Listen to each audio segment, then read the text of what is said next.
Across Morris County, 39 parks and historic sites tell the story of who we are. From revolutionary beginnings to the breakthroughs that fueled America's Industrial Revolution.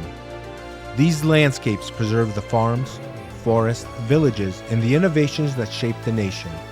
Each park holds a piece of our shared past and the adventures that await. This is where the story begins. Welcome to Beyond the Green, Parks and Paths.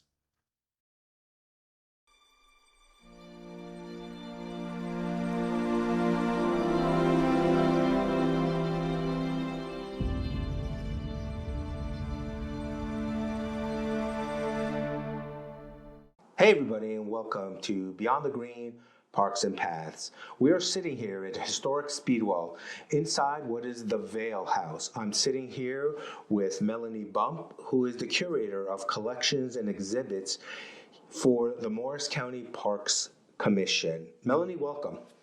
Thank you. Happy to be here. So Melanie, tell us a little bit about this house, about the site, and the historical nature of where we're sitting in now.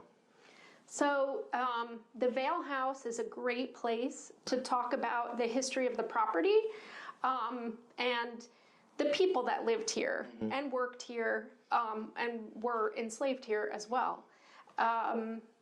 We recently reinterpreted the home, so you can walk through and see 100 years of different inhabitants in the house. And our furnishings represent all the different time periods. So what's really awesome about Historic Speedwell is it captures a period in American history and in New Jersey and Morris County that isn't really talked about anywhere else. So we can talk about from the Revolutionary War to the Civil War, which is sort of, so you either talk about the Revolutionary War or you talk about the Civil War, but we're in the middle, which is really a fascinating time in American history when what we consider to be the American experience starts to form. And Historic Speedwell is a great representation of that entrepreneurial spirit here. Site of invention, site of industry, homestead. This was the home of Stephen and Bethia Vail, is the primary area of interpretation that we talk about. Sure. But we started digging in when we decided to reinterpret the Vail House. We started digging into the earliest known owners of the property, Thomas and Elizabeth Kinney, and the Kinney family, which is so the exact date of when the Vail House was built is a little unclear. It's actually a mystery. We do know that Thomas Kinney had been listed as owning the slitting mill, which would eventually become the Speedwell Iron Works, and that's property located across the street on Speedwell Lake. And the home here is really where we believe dates to the middle of the 1700s. So Thomas Kinney's ownership begins of the slitting mill, and it's not specific. It says there's a home, and sure. it would have made sense that he lived in a home that was close to the slitting mill, so he could keep an eye on the slitting mill. But as to whether or not it was this exact home or another home in the complex down there is unclear. So Thomas Kinney is at one point considered the wealthiest man in Morris County. Okay. And he was a sheriff. He was a Revolutionary War soldier. So he's a vet, and he was part owner in the slitting mill with Jacob Arnold, and he owned a very successful tavern in Morristown. Right. So this is where he gains his wealth. So what we do know, he passes in 17. I'll have to look at my specific date. So he passes in 1793, and the property passes to his 3 sons. So, but eventually his son John he inherits the property and is maintaining it here. And John is married to Phoebe Kinney, and their story is interesting because it really highlights how you could be on top of the world and then not. Right. So John, in 1816, the slitting mill is listed as one of the most successful businesses in the area, and he unfortunately has a series of unfortunate events that happen to him. So there's fires and flooding, and his wife is sick with consumption. And it basically, all of those things combined bankrupt him. And so by the 1820s, the bank owns the house. And so he's still allowed to live here, but he's forced to take on what are they called? He's forced to board people, to have people living in the home. Sure.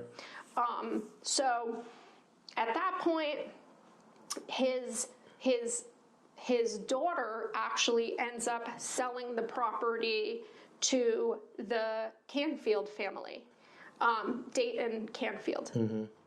And Dayton Canfield is involved with Stephen Vail in the ownership of what is the Speedwell Iron Works. So it goes from the Kinneys to Canfields and Stephen Vail. So Dayton Canfield is married to Stephen's daughter, Harriet Vail, and they end up moving in here. And so we have a special place where we talk about the Canfield's ownership of the property. And unfortunately, Harriet Canfield ends up passing after her 4th child. She has complications from childbirth, and she ends up passing away. And really, the Canfield, Dayton Canfield ends up moving out, and Stephen Vail's next daughter, Sarah, moves in, and she lives here. So technically, at the time, Stephen Vail owns the home, but he lets his daughter Sarah live here with her husband, Dr. Silas Cutler, and in exchange for Stephen Vail's wife, Bethia Vail, is sick with consumption, and so Dr. Silas Cutler is her doctor, and so in exchange for doctor services, they get to live here, and also it's his daughter. So, so we talk about that time period and the Cutler family living here, and so all the time this is happening, Stephen Vail is running the Speedwell Iron Works, and not too far away from the Speedwell Iron Works, living in a home that's just down the hill from here. So he essentially in the 1840s, he decides that he's going to start renovating this home and he's going to move in. So by 1844, he completely, and really, if you come and you visit today, a lot of what you see, a lot of the finishings within the house are from what Stephen Vail did. He wants to modernize, and he wants to be able to, he steps back a little bit from his role as Iron Master of the Speedwell Iron Works, and as we would call it, a retirement a little bit. He's a tinkerer. I mean, he's still very involved with things, but his house really becomes his new experiment lab. Yeah. So he's experimenting with with new furnishings. He does lots of finishes within the house. So one of the things that's interesting is the house also kind of shows you how they never threw anything out. And so just because something went out of fashion, they adapted by, we might just cover a floor or replace a floor when wide floorboards go out of style, but he actually paints them to look like narrow floorboards. And you can see that in the dining room if as visitors come to visit. Yeah. So things like that, the wood graining on our doors. So if one type of wood went out of fashion, they could paint it to look like something else, a more expensive version of wood. So there's a lot of little touches throughout the house that you can see. And there's evidence within the structure that the original staircase, the original home would have had two staircases. Actually, there's evidence in this room that we're sitting in. The floorboards are cut over there that the stair would have come up through the floor over here, and it would have been normal during the earlier time period to have a staircase that was for the family and a staircase that was for staff. Yeah. So one would be a lot bigger and one would be smaller on the back end of the house. So Stephen puts in a wide hall, grand staircase that you can see if you from the main hallway. Yeah. And at that time he painted, he had a muralist come in and paint trompe l'oeil, which means to fool the eye. And it is painted to look like sandstone block. Yeah. We do have evidence, so for years we weren't really sure if it went throughout the first and second hallway. And we were able to peel back some layers of paint and see that this fake stone wall appearance would have been the first thing that people visiting saw when they walked in, and it went to the second floor as well. Yeah, and that's something we'll take a look at in a little bit later. Yeah, great. But I would love to talk about, behind you is Stephen Vail's desk. So tell us about this desk and what it took to unlock it. Mm-hmm. Yeah. So it is a plantation style desk, and so it's interesting to think about all of the different ideas that came up at that desk, what different projects Stephen was working on at that desk. And when I first started working here, I was inventorying, and I got to a record for what I thought was a dresser sitting in the main hallway, because it wasn't this desk, which is very obviously a desk now, was locked closed and didn't have a base and was sitting on the floor. So when I pulled up the record and it said it was a plantation desk, I went back to something that I had just been walking past for a couple of months and said, well, that must be wrong. And then when I took a closer look, I could see that, oh no, there's a lock here, and the front end would come down, but we didn't have a key. So in our collection storage, I have a bag of keys, probably 100 keys, and none of them would work. 100 keys, none of them would work. So we had to bring in a locksmith. So I'm thinking to myself, what secrets are hiding inside this? Once I get it unlocked, what am I going to find? So we bring out the locksmith, and there's two guys working, and they're arguing about the best way to open it.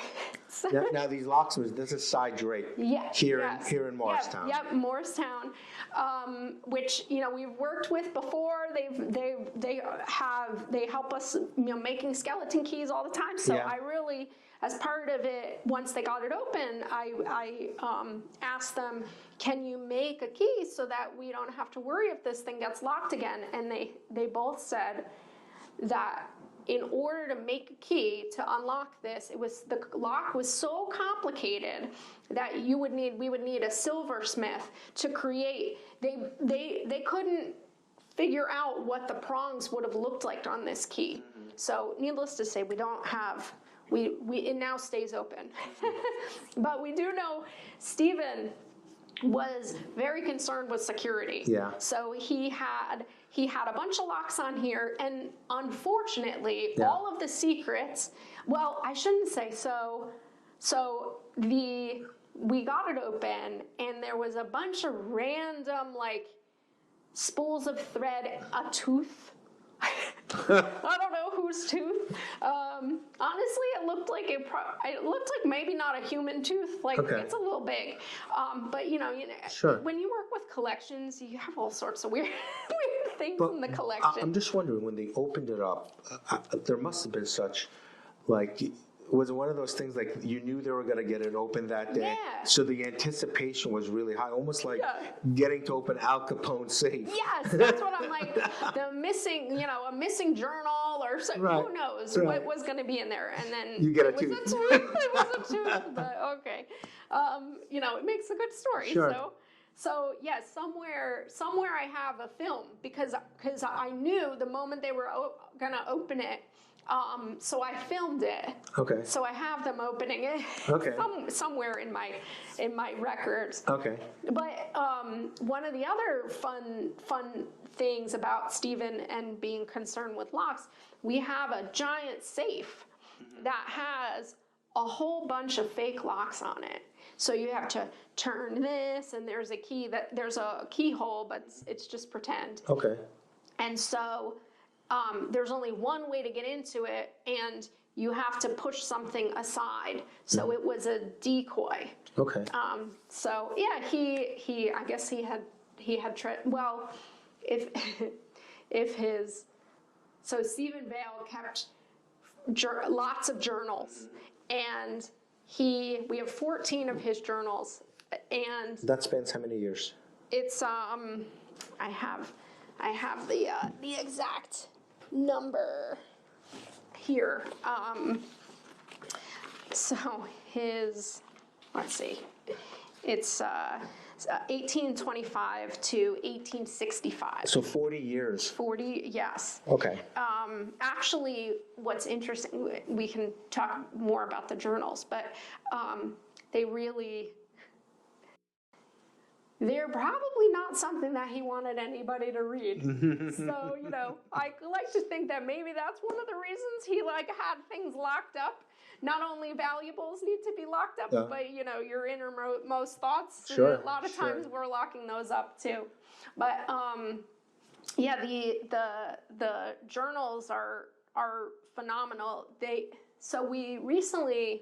We've been working to get an estimate to have them digitized. They have been transcribed, but that primary resource, being able to read the original, there's no substitute for that. So we're digging into them again as these 14 different artifacts, and one of the things, so when we were digging into as my colleague Katie Humphreys is the registrar here, and she's in charge of all of our donation paperwork. So she started digging through the donation paperwork, and there's correspondence about a missing journal. So not missing from us, but missing that the family remembers a 15th journal. Okay. And they can't find it. So there could be a journal floating around out there. Or in somebody's private collection. Yeah, exactly. But so we're learning more about about these and digging into them. And who knows, once we get them digitized, the more information we'll be able to get out of them. Yeah. Because there's not. So what's really awesome about the journals is they're almost like scrapbooks too. So within the journals, there's newspaper clippings and scrap paper and all sorts of stuff that it was never captured in a transcription. So there could be context within the journals that is missing because that extra, or it just could be he shoved stuff in there, which is fine. But yeah, so that'll be an exciting project to have digitized, and hopefully we'll be able to get it out on our website and up to the public so they can dig into them too. Looking through those journals, is there one or two things that kind of surprise you of life back then? Well, just how complicated life is, and also similar in many ways. So he writes about families and this is why I say he probably locked up his journals from his family, because it's like there's good days and bad days. 1 minute he's best friends with somebody and the next minute they're, no good. And that's pretty relatable. So there's the human factor that you really read into these journals. I think what's really unique, though, is from the time period,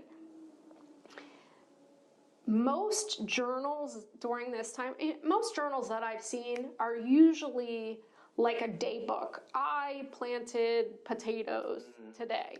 Or, it rained. And there's a little bit of that there, but he's also using these as a diary. And Sure. he is unloading how he feels about everything, good, bad, ugly, he is laying it out there.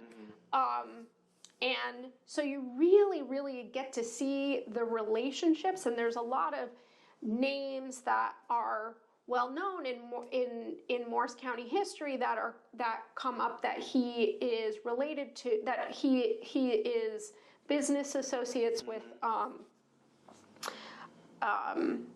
different people. So you're getting his version. Obviously, everything is from his version, but.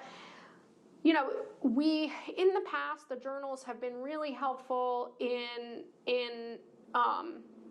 explaining what happened as a primary resource during the telegraph experiments.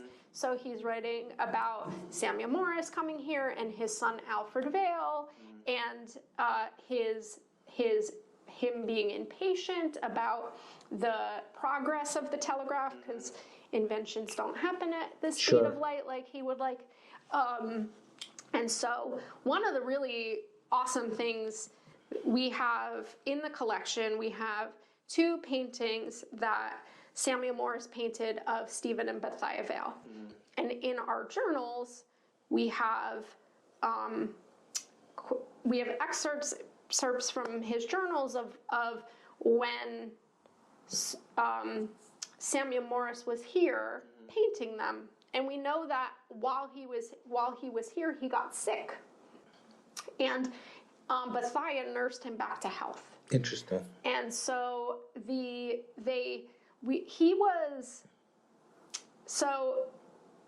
Stephen Vail was impatient, and the paintings were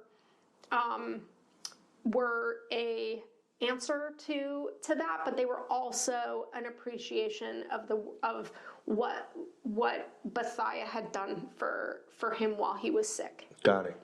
So he did it pro bono. Yes. Yeah. No. Or did they pay him for it? They didn't pay him. Okay. No. Do you get the impression, even though he did these paintings, do you get the impression, did Stephen like Samuel Morse? Not as much as Alfred. I think he was investing in something. I mean, he constantly wanted to invest in what he thought was going to be new technology. Sure. And I think he appreciated it, but not to the same enthusiasm that his son did. It was really his son's project. Yeah. And that's where the impatience and where you know, I've given you this support, I've given you this, and he didn't think that Morris was holding up his end of things. Yeah, got it. So, Does it indicate anywhere in the journals when they finally got it to work and they put out the first message? yeah. Was he excited about that? Was he finally finally? Oh, yes. Yeah.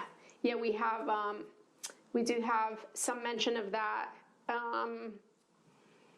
Yeah, actually, maybe later I can read some messages from his journal. Yeah, that'd be great. Yeah, that'd be great. Yeah,